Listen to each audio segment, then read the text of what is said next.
This is Professor John McElroy, founding host of America's Fabric, a program about the cultural beliefs and foundations of our exceptional country.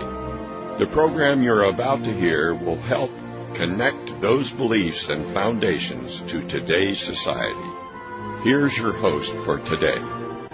Good morning and welcome to America's Fabric. I'm Charles Heller and I'll be your host for today's episode. Today's topic is so-called white privilege, because if you're an American, you are not a minority. If you are an American, you are not a minority. There are 330 million of us. Americans are not a minority. When you become an American, when you embrace the values of America, you're no longer a minority. We accept new citizens in this country, about 1 million a year, from everywhere. They make us a better country. People of all ethnic backgrounds and nationalities flock here, and there's no walls keeping people in. You have to ask yourself, why, if we're such a supposedly racist country, are so many people, including people of color, trying to get here? Why is that, one wonders? The reason is it doesn't matter your ethnic origin. You can become an American by learning the principles on which we were founded and agreeing to be bound by them. Among them are the rule of law, everyone governed by the same set of rules. Laws written pursuant to the Constitution. No one is above them. And that's what the current fight is between Donald Trump and the entrenched bureaucracy. The screams of those used to not being subject to the law, because President Trump has turned that on its ear. Another principle is equality under law. Everybody has a right to trial by jury of his peers if they're accused of something. The right to subpoena witnesses, and the presumption of innocence unless proved beyond a reasonable doubt. Equal application of rights under both the U.S. and state constitutions.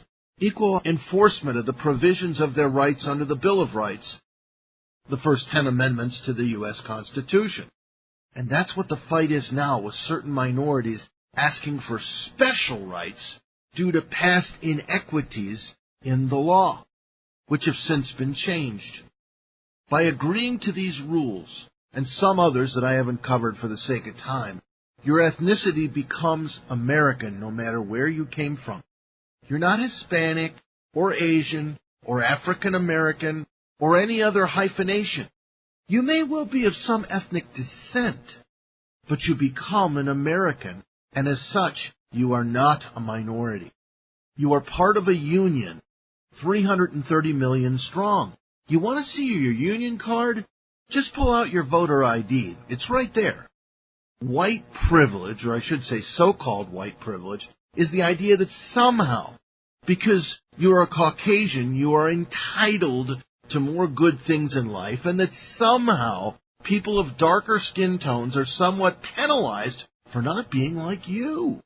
The idea is that there's some secret code to being a Caucasian entitle you to the magic box of riches. Somehow, these qualities have been deemed to be white characteristics. They are most certainly not so.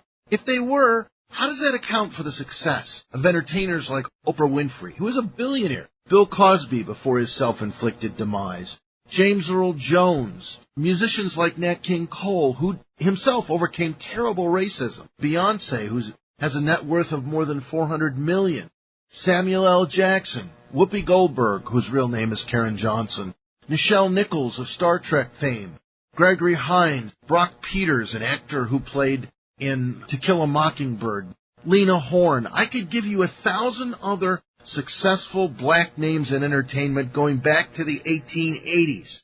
If we're such a bleeping racist country, how did that happen? The white privilege argument, or I should say again, the so-called white privilege argument, was designed by people who adhere to the philosophy of class struggle, a concept of Karl Marx and Frederick Engels straight out of the Communist Manifesto. That argument is one promoted by those attempting to subvert the American constitutional system by substituting a Marxist system. The Marxist brand relies on the premise of victimhood, and when no real victims exist, the Marxist brand, and yes, it's a brand which relies on marketing, called Agitprop, read Agitprop in America by John Harmon McElroy, needs to create victims. The Marxist brand, however, creates classes of victims rather than addressing the natural rights of individuals. Natural rights are endowed to you by your Creator, and they are inalienable. That is why Marxists are so against religion. They don't believe in endowed rights. Marxists want group rights, not individual rights, that are bestowed by the state upon you and can be removed at whim. That's so they can control the groups and the distribution of rights in order to get their cut. The class that controls those rights in a Marxist system is called the nomenclatura. As my parents told me, look it up. Nomenclatura. When rich versus poor didn't work as a philosophy in America by Marxists, they switched to ethnicity and then various sexual identities. Why do you think there are now so many supposed genders? It's a creation. It's an artificial construct in order to create classes of victims. Relatively few Americans care a whit about who adults choose as sex partners or what they do together, provided they don't do it in public and scare the horses, and they do it with consenting adults. Nothing could be less important to most Americans than your sexual identity or your proclivities. You're not oppressed because of it. That, by the way, is known as fishing for victims, and it's a dishonest tactic, creating victim classes. Now let's talk about poverty. Poverty is a choice. I realize that some people will recoil at that statement because those people are at effect. But you can learn how to be at cause because you have a choice. You're either at cause in your life or you're at the effect of your life. And a lot of folks don't know any better because they've never been taught how to be at the cause of their life rather than the effect. There's a program on the station you're listening to right now called The Dave Ramsey Show. It's on from 1 to 4 in the afternoons. And it's changing millions of people's lives. He has a set of values called the baby steps. And these are how you become wealthy. Baby step 1, save $1,000 for your starter emergency fund. Baby step 2, pay off all debt except your house, using the debt snowball, starting with the smallest debt and paying that off, and then taking the money you were paying to that and paying it on the next debt, taking the extra money you now have in your budget, paying it on the next debt and the next and the next until they're all paid off. Baby step 3 is save 3 to 6 months of expenses in a fully funded emergency fund. That way, you're not economically dependent paycheck to paycheck on your job. And if something happens, if some false panicdemic occurs in your society, you've got something to rely on and to live on for a while. Or if something happens to your job, you go find another one. Or maybe you go take the time to start a business of your own. Baby step 4 is invest 15% of your household income into retirement in some safe investment. Baby step 5 is save for your children's college fund.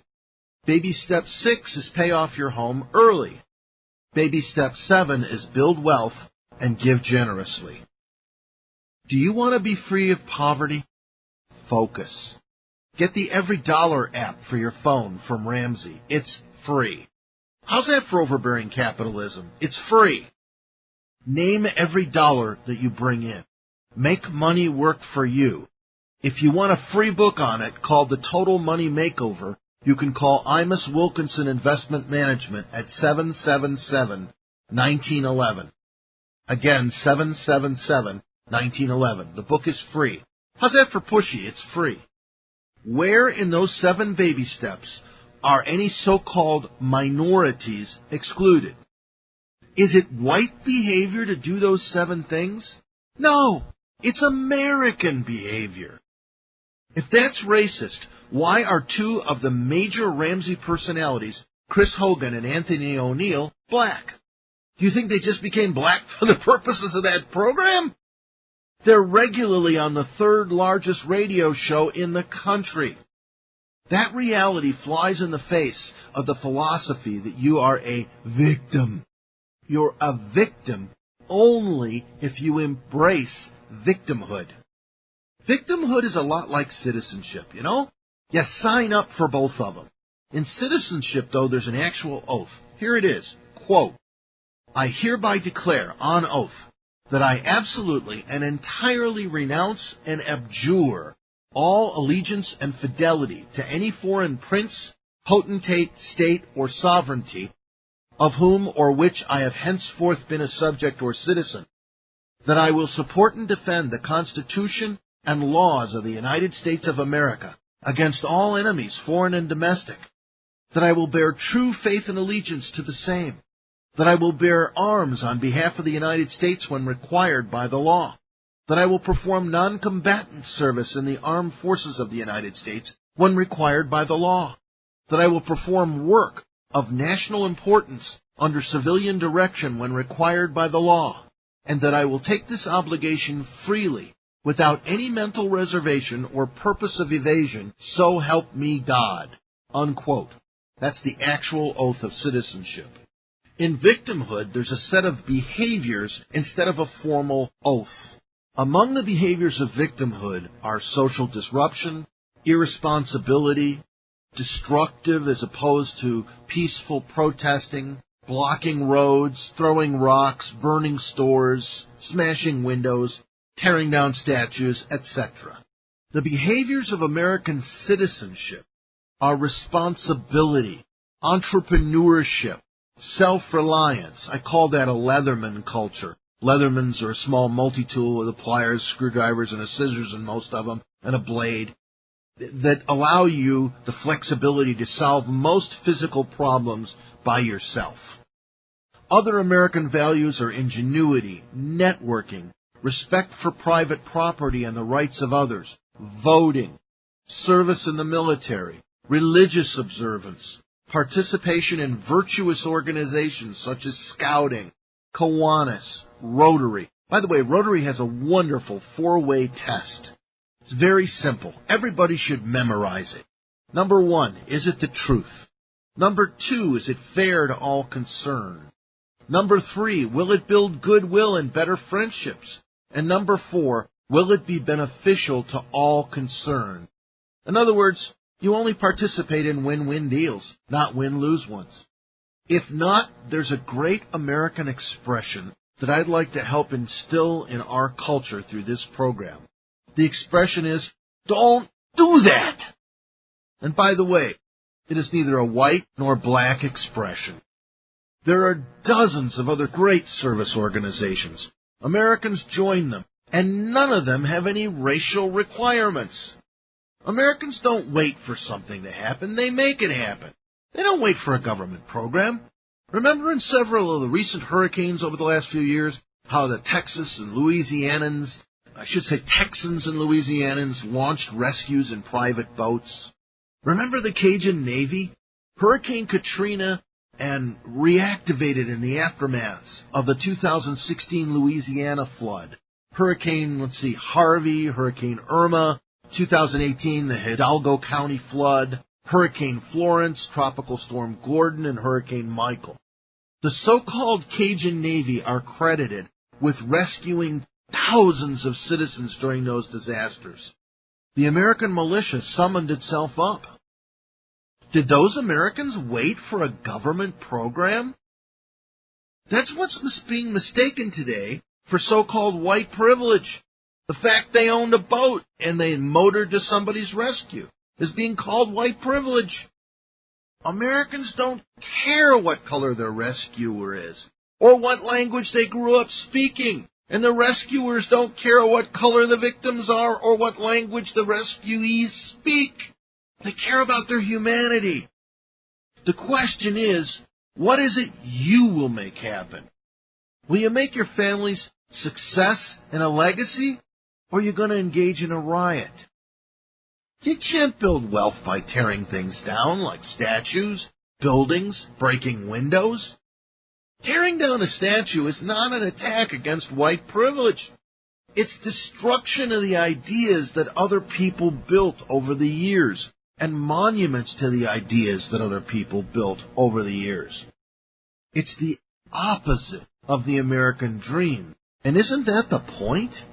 If you want American privilege, get control of your money, stay out of debt, build wealth, finish high school, don't have children out of wedlock, Does your money care about your skin tone? Not if you're an American, but that's what's falsely being said to be white privilege. Garbanzo beans. Ask Oprah Winfrey if her money cares what color she is. Ask any successful black person if they think their money cares what color they are, or if that money represents white privilege. Americans have the equal opportunity to learn and apply the dynamic laws of prosperity. Read Catherine Ponder's book for that title, The Dynamic Laws of Prosperity. Learn how to attract money rather than repel it. Hint: proper English is not white. Listen to how Thomas Sowell sounds. Thomas Sowell is the most respected economist in America today. He uses English beautifully. And nobody has accused Thomas Sowell of not being black. How about Walter Williams, another famous black economist and professor of economy at George Mason University? Morgan Freeman, Denzel Washington. These are all respected, successful black people. Do they have white privilege? No, they have American privilege.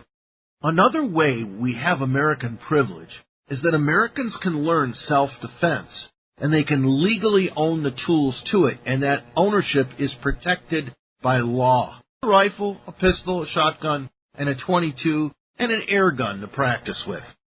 Nothing makes you feel your citizenship like gun ownership. From the moment of ownership, you can refuse consciously to be a victim. And refusing to be a victim is the first step in American privilege. I'll tell you something. I'm a CCW instructor, and I have seen a recent flood of new gun owners, which confirms the thought that Americans refuse to be victims. Furthermore, there's no ethnicity on a class on self-defense. All there are Americans. And I'll tell you, there's a lot more diversity in those classes right now than there used to be. You know why? It's because of two concepts. I call them yo-yo and yo-yor. Yo-yo is you're on your own. If you think that you're going to get as fast a response from any government agency of law enforcement today as you did 90 days ago, you are dreaming. I don't care where you live. The police have been encumbered in their numbers by a lot of retirements because of the pressures being put on police departments, because of the changes in their training, because of the changes in the way they operate, and because of a deliberate decreasing in American faith in law enforcement. A lot of cops have been discouraged and left the profession, and I don't blame them. The net effect of that is it takes longer for them to get to you.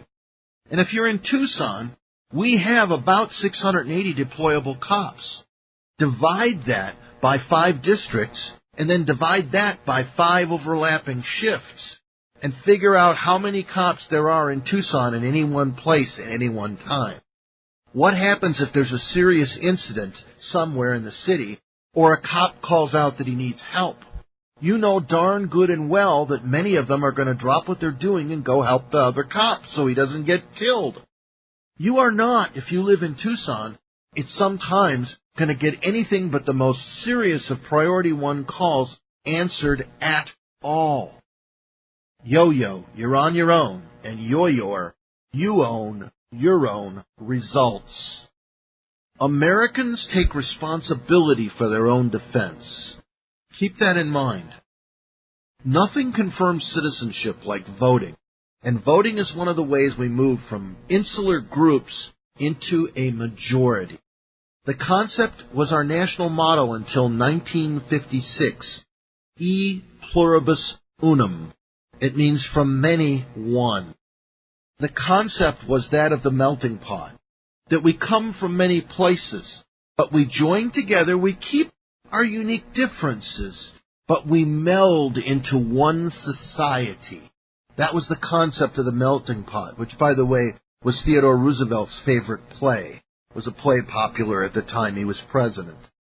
That's the concept of who we are and how we were formed, to form from many disparate places and different belief systems that the country respects, to all come together as Americans under one language and one constitution and one rule of law to form one people. You are not a minority.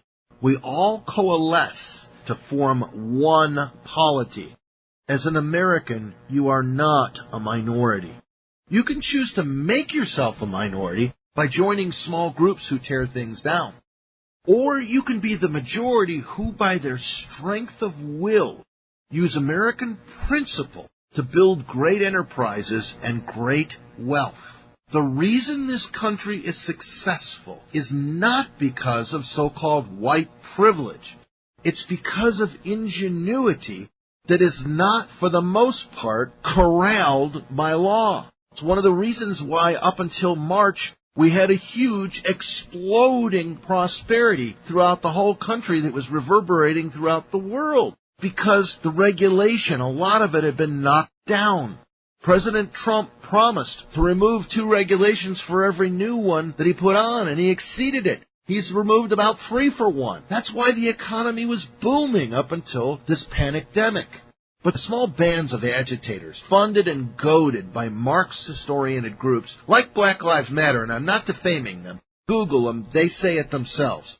These groups who are breaking windows and taking over neighborhoods are wrecking prosperity. They're the opposite of the American dream. And you know what it is they really object to?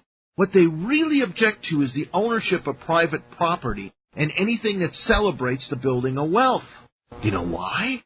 The reason is that the type of government they favor requires victim groups which demand redistribution of private property in a way that is more fair.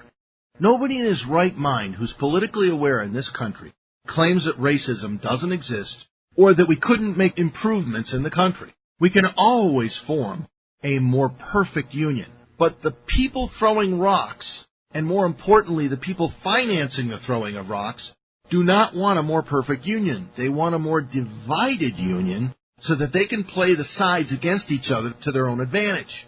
What the people promoting racial strife in this country want is to disempower blacks and other communities so that they can demand their fair share.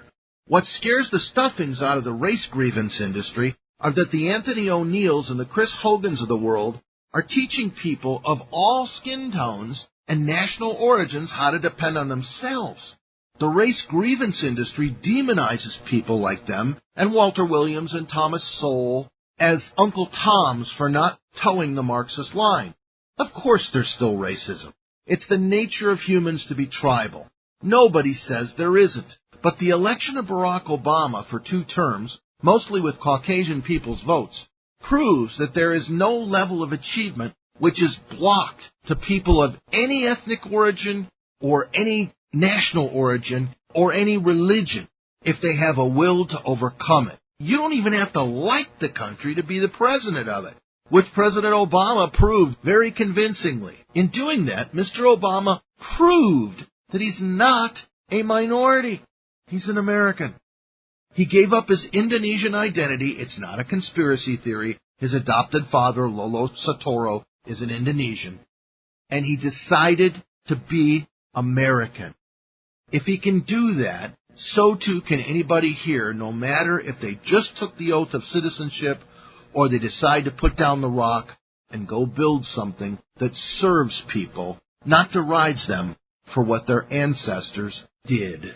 If this program is of value to you, stay tuned for an announcement on how you can become a sponsor, either individually or as a business. In Liberty, I'm Charles Heller. You've been listening to America's Fabric, a program dedicated to the exploration of the founding principles of our exceptional country, why they still matter, and why we are proud to be Americans. This program is listener-supported. To contribute, please go online to americasfabric.org and click the donation button, or send a check to America's Fabric, P.O. Box 85023, Tucson, Arizona 85754.